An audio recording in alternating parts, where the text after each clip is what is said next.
850 KG খাঁটি রেশমে তৈরি গিলাফের উপর স্বর্ণ এবং রূপার সুতায় লেখা পবিত্র কোরআনের আয়াত। এতে ব্যবহার করা হয়েছে 120 কেজি স্বর্ণ আর রূপার সুতা। 47টি খণ্ডে তৈরি এই গিলাফটি মক্কার কিং আব্দুল আজিজ কমপ্লেক্সে অত্যন্ত যত্ন আর নিপুণতার সাথে প্রস্তুত করা হয়।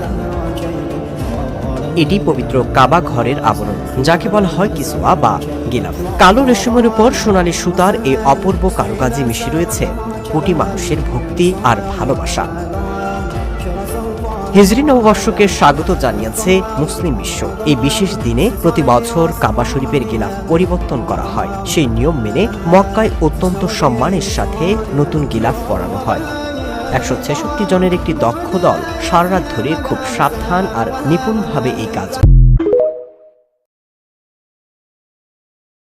850 কেজি খাঁটি রেশমে তৈরি গিলাফের উপর স্বর্ণ এবং রূপার সুতায় লেখা পবিত্র কোরআনের আয়াত।